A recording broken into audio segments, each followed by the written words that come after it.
nessa terra, o teu poder prosperando, abençoando, Pai. Dá-nos uma vida abundante, poderosa em Ti, Espírito de Deus. Eu oro por cada um dos meus irmãos, Pai, para com que a palavra ache, Pai, neles um coração, Pai, propenso a Te escutar.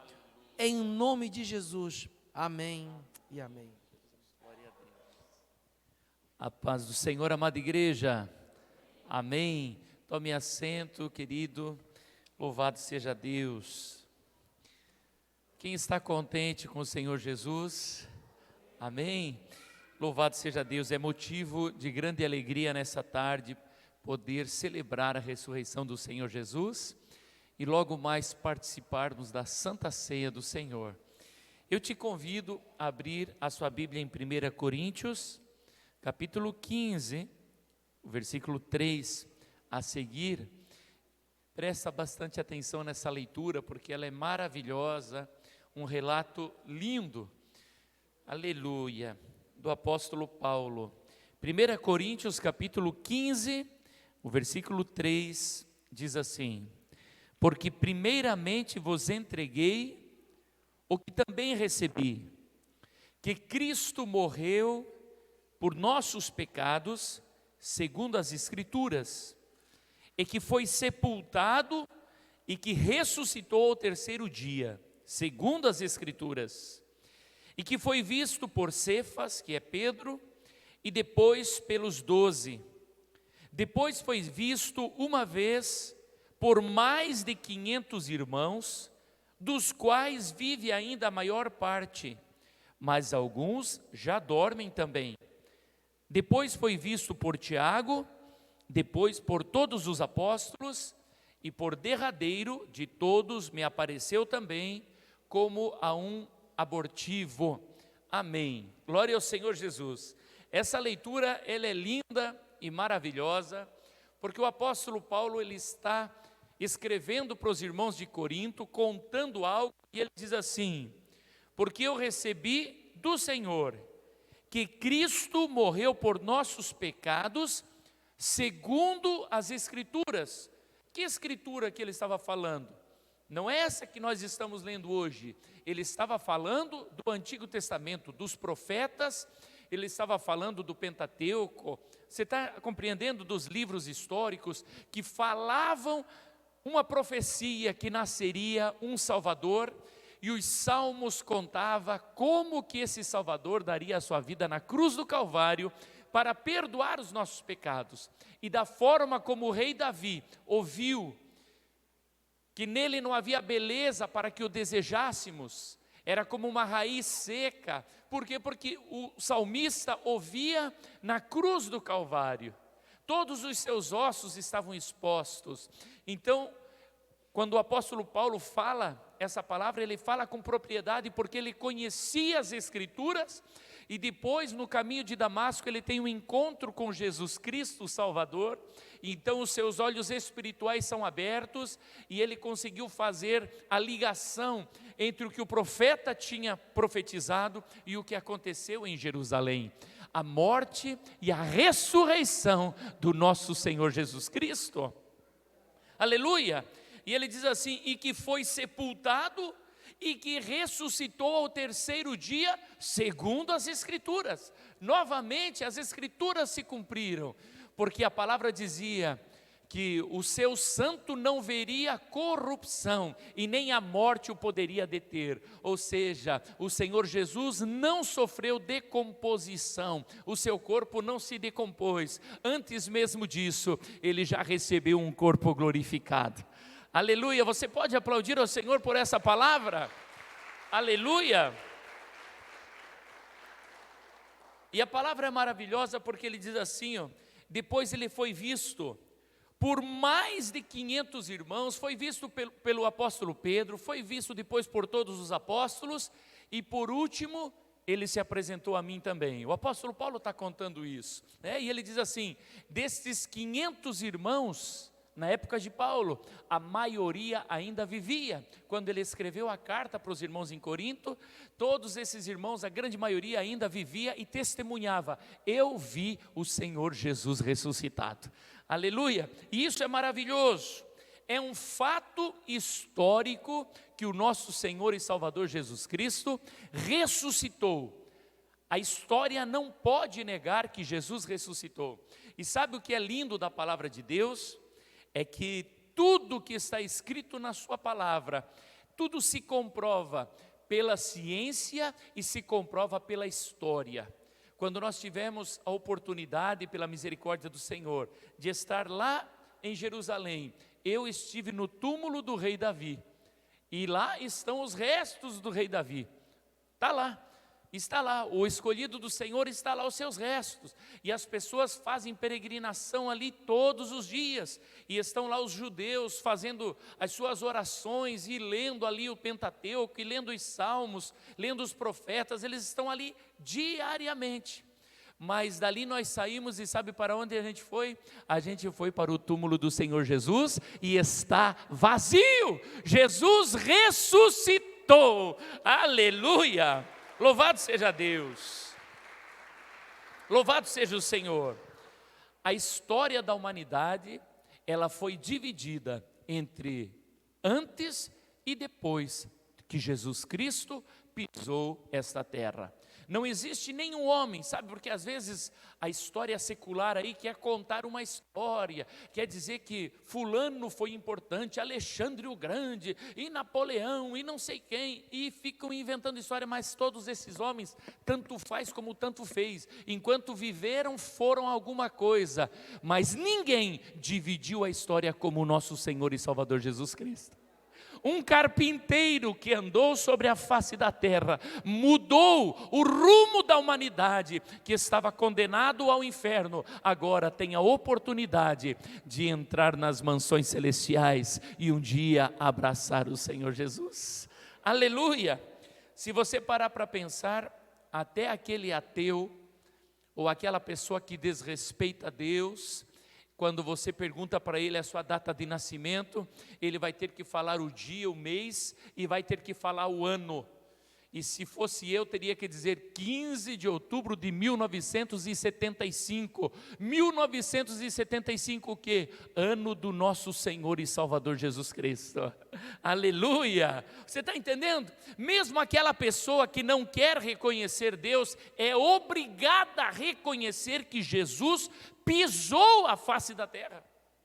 É obrigado, não tem como negar que o Senhor Jesus andou por aqui. E sabe o que é maravilhoso, irmãos? Que é provado, cientificamente, historicamente, que o Senhor Jesus ressuscitou. E como que é feito essa prova, essa comprovação? Primeiro, quando alguém vai estudar um fato para saber se aquele fato é verdadeiro, aquela história que está sendo contada, a primeira coisa que se leva em conta é que não há nenhuma fantasia, não há nenhuma pretensão de provar algo, simplesmente se relata o fato, se relata a história. Quando um advogado, um promotor, um juiz está ouvindo alguém falar, sabe como que você percebe que a pessoa está mentindo? Quando ele quer provar alguma coisa, ele começa a inventar história. Não, porque isso, porque aquilo, e ele começa a querer. Quando é verdade, simplesmente fala a verdade. E a palavra de Deus, todos os seus textos, não tem pretensão nenhuma de provar que Jesus ressuscitou, simplesmente narra, no terceiro dia ele ressuscitou, e foi visto por muitas e muitas pessoas, e dos quais alguns ainda vivem, diz o apóstolo Paulo, amém? Estamos juntos, irmãos, nesse pensamento? E sabe o que chama a atenção? Que nessa época, a maioria das pessoas, eles não criam na ressurreição, eles não tinham esperança de ressurreição, porque até aquele momento ninguém havia ressuscitado, até Jesus pisar a terra ninguém ressuscitava, não existia isso.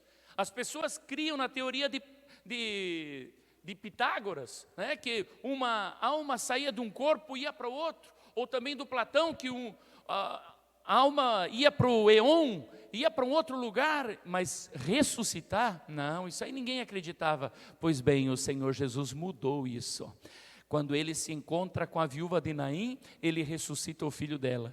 Quando ele se encontra com Jairo, ele ressuscita a filha de Jairo. Quando ele se encontra com Marta e Maria, ele ressuscita Lázaro. E por fim, ele também ressuscita, garantindo para mim e para você a ressurreição dentre os mortos, garantindo para nós a vida eterna. Será que você se alegra com isso?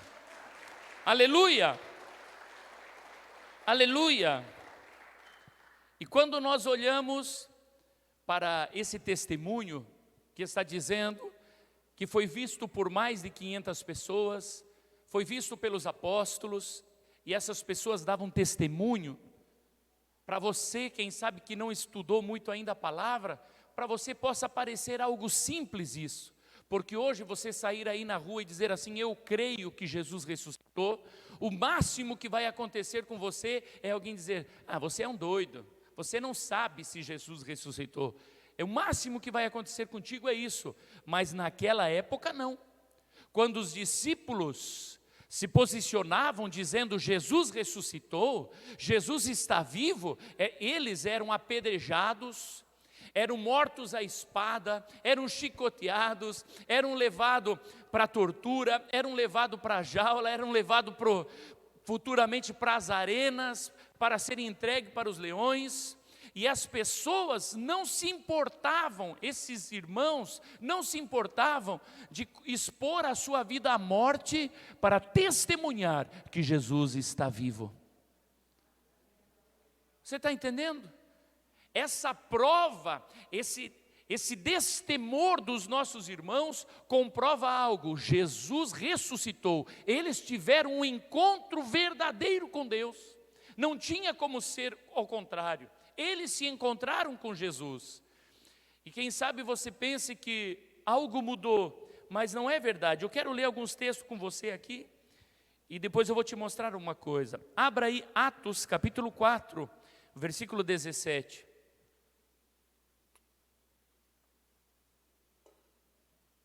Atos 4, 17, diz assim: mas, para que não se divulgue mais entre o povo, ameacemo-los, para que não falem mais nesse nome a homem algum. E chamando-os, disseram-lhes que absolutamente não falassem nem ensinassem no nome de Jesus. Aqui nós vemos Pedro e João diante do sinédrio, sendo ameaçado pelos guardas, sendo ameaçado pelos chefes do sinédrio, pelo sacerdócio, dizendo assim: não falem mais, se vocês falarem outra vez no nome desse Jesus, vocês serão presos, vocês serão mortos. E o que eles fazem? Eles saem dali e continuam falando de Jesus. Não é interessante? Porque esse mesmo Pedro, alguns dias antes, o que ele fez? Ele negou Jesus diante de uma criada. Sabe o que é uma criada? Era uma empregadinha, uma pessoa simples. Uma pessoa simples olha e diz assim para ele: você também é deles, né? Você é discípulo de Jesus. Não, eu não. Estava cheio de medo e de temor. Mas agora, quando ele encontra-se com Jesus ressuscitado, agora não. Agora, diante das autoridades de Jerusalém, ele se posiciona e diz: não, eu continuo falando de Jesus. Olha só, Atos capítulo 5 e o versículo 18. Vai para frente um pouquinho, Atos 5 e 18. E lançaram mão dos apóstolos e os puseram na prisão pública. Por que os puseram na prisão? Porque eles falavam de Jesus com ousadia, eles operavam sinais e maravilhas no nome de Jesus. Por que alguém faz isso, irmão? Por que alguém se expõe a esse ponto? Porque Jesus Cristo habita nele. Se o Espírito Santo não estiver na pessoa, a pessoa não tem coragem. Fazer mais uma leitura contigo, Atos 5, versículo 28 e 29.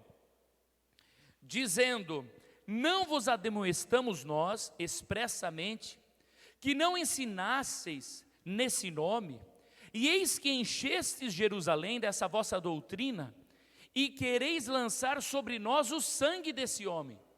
Eles não queriam lançar o sangue desse homem, o sangue desse homem já estava sobre eles, porque verdadeiramente eles haviam matado Jesus. Porém, respondendo Pedro e os apóstolos disseram: mais importa obedecer a Deus do que os homens. Aleluia! Louvado seja o Senhor Jesus. Tem crente aqui de verdade?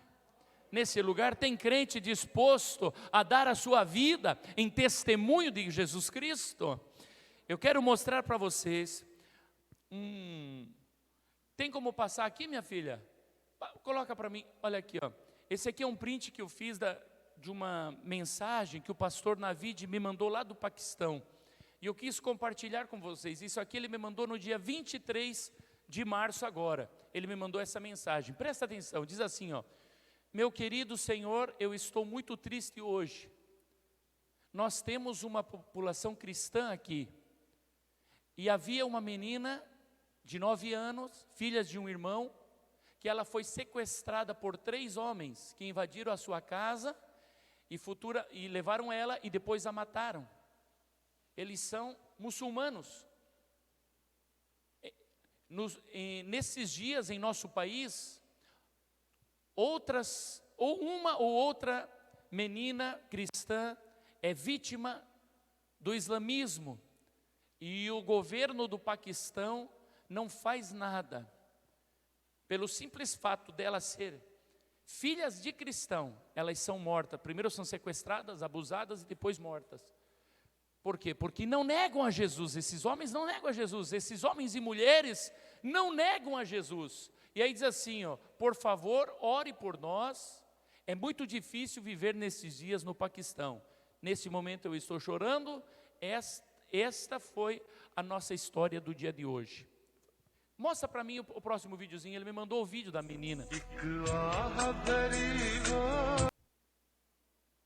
A menininha de 9 anos, que serve ao Senhor Jesus, seu pai, a sua mãe, família cristã.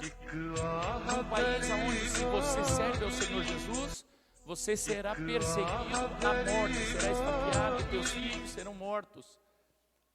Mataram a menininha, e sabe o que aconteceu com o papai e com a mamãe? Continuam servindo ao Senhor Jesus, não negam Jesus. Aí eu pergunto para você, quando você vê alguém na igreja que não vou mais cultuar, porque Jesus não fez isso, Jesus já fez tudo na cruz do Calvário. Se o Senhor não fizer tal coisa, eu não vou mais na igreja. Se eu não conseguir pagar as minhas contas, ou porque fulano falou mal de mim, ou porque fulano fez não sei o quê, eu não sirvo mais a Deus. Lá na igreja só tem fofoqueiro, só tem... Quando eu vejo esse tipo de pessoa, a nossa tendência é julgar essas pessoas. Irmão, não julgue. Quando a pessoa age assim, é porque ainda não teve um encontro verdadeiro com Jesus. Porque quando a pessoa se encontra com Jesus, oh, meu amado irmão, quando se encontra com Jesus, como se encontrou os pais dessa menininha, como se encontraram os apóstolos e os discípulos lá do começo da igreja, quando tem um encontro verdadeiro com Jesus, não tem nada, nem a morte, nem a vida, nem a riqueza, nem a pobreza, nem a saúde, nem a enfermidade, que te separe do Salvador.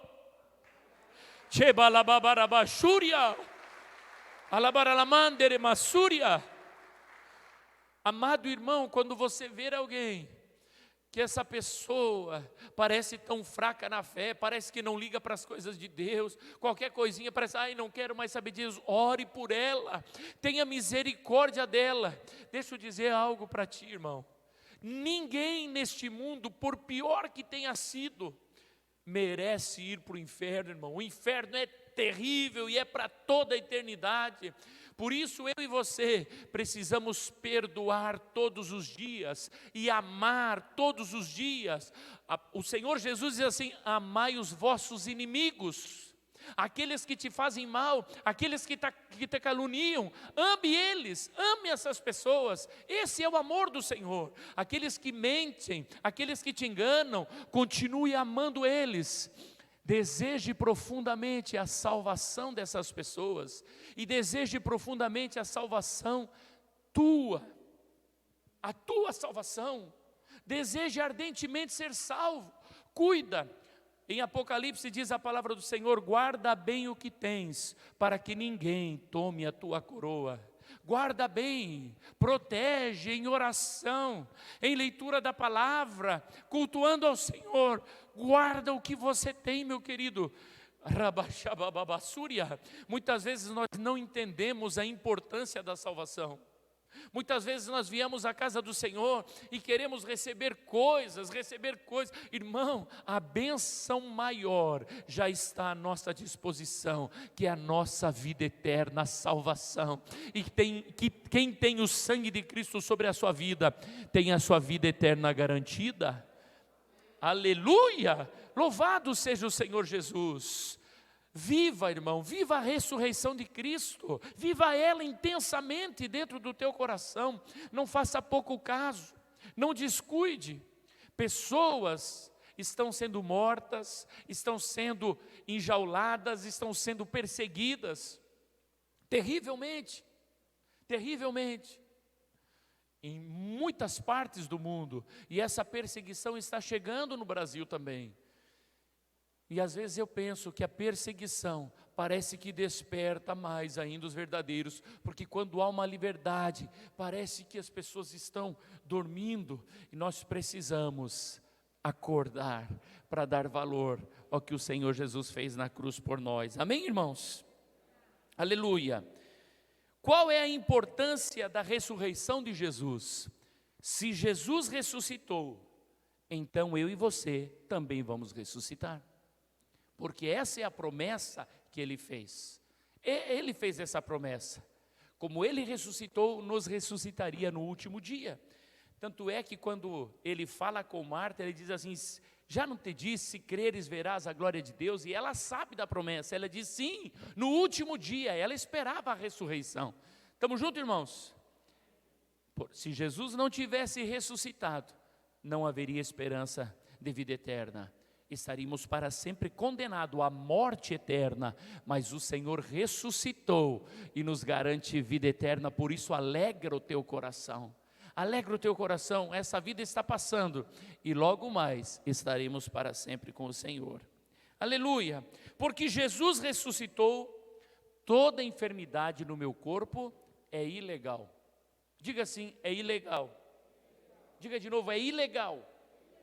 Por que é ilegal? Porque Jesus já nos curou, porém o diabo não quer aceitar, e ele vem e coloca uma enfermidade no teu corpo, coloca uma moléstia no teu corpo.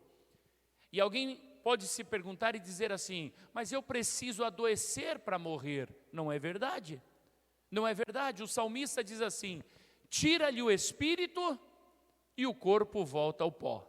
Não precisa estar doente, você não precisa estar doente para morrer. Você pode dormir no Senhor em plena saúde, e esse deveria ser o nosso desejo, partir com o Senhor, com o corpo em plena saúde, saudável, tranquilo. Eu lembro da minha vovó com 84 anos, irmãos, levantou pela manhã como ela sempre fazia, tomou seu chá, pegou um massinho de folhetos e saiu distribuindo pelas vizinhanças, como ela sempre fazia, conversando com uma, com outro, e aí voltou para casa, olhou para o meu tio e disse assim: vou tomar um banho e vou deitar. Foi lá, tomou um banho, ficou bonita, se arrumou. Meu tio até falou: mas por que está tão bonita, mãe? E ela: não, estou bem arrumadinha. Deitou e dormiu no Senhor, sem dor de cabeça, sem dor de dente, sem dor na coluna, sem dor nada, perfeita. E o Senhor já garantiu isso para mim e para você, e esta é uma tarde propícia para o nosso milagre. Esta é uma tarde propícia para o nosso milagre. Aleluia, aleluia.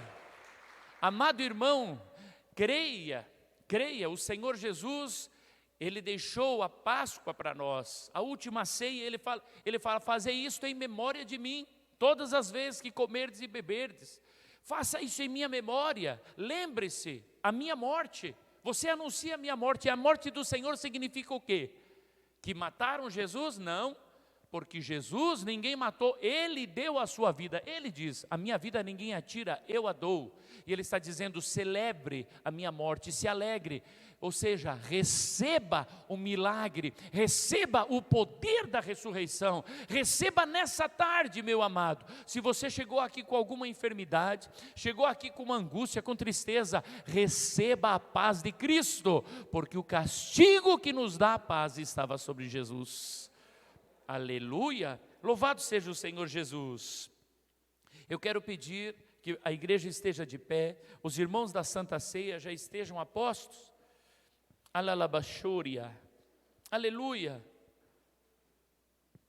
Agora, escuta bem o que eu vou dizer para você, igreja amada. Escute, meu irmão, minha irmã que está aqui. Quem sabe você está perguntando, mas por que se Jesus ressuscitou, por que ainda eu estou enfermo, por que está acontecendo ainda isto, por que eu estou angustiado, por que essa tristeza? Se eu conheço a palavra, amado irmão, não basta apenas conhecer a palavra ideologicamente, não basta apenas conhecer a palavra intelectualmente. Isso que eu expliquei hoje, que eu contei para vocês aqui, você passou a conhecer a palavra intelectualmente, quem sabe alguma coisa foi novo para você. Mas eu quero que você lembre que até o dia da última ceia, os 12 discípulos do Senhor Jesus tinham caminhado com Ele, tinham visto o Senhor Jesus levantar paralíticos, curar cegos, multiplicar pães e peixes, tinham visto Jesus ressuscitar o filho da viúva de Naim, tinham visto Jesus ressuscitar Lázaro, Jesus ressuscitar a filha de Jairo. Eles tinham visto, eles tinham presenciado. O Pedro tinha visto o Senhor Jesus curar a sua sogra. Você está entendendo? Mas ainda assim não haviam nascido de novo, porque o conhecimento que eles tinham de Jesus era um conhecimento intelectual. Eles sabiam na sua mente, mas o seu coração não havia nascido de novo. E o Senhor disse assim: para herdar a vida eterna, necessário te é nascer de novo. Mesmo tendo visto os milagres, mesmo tendo andado com Jesus, eles não eram salvos, Val, não eram salvos. Eles não tinham salvação. Mas depois que Jesus dá a vida na cruz do Calvário e envia o Espírito Santo, tudo muda. Aquele Pedro que ficou com medo de uma criada, do testemunho de uma criada, agora, depois da ressurreição do Senhor Jesus, ele tem autoridade para falar às autoridades: ei, importa mais obedecer a Deus do que a homens, eu estou disposto a morrer. Primeiro ele fugiu de medo. Todos aqueles discípulos fugiram de medo, de serem apedrejados, de serem mortos à espada. Mas agora não. Agora nós vemos testemunhos como esta, dos pais desta menininha. Pessoas cheias do Espírito Santo, que tiveram um encontro com o Cristo vivo, com o Cristo ressuscitado. Aleluia!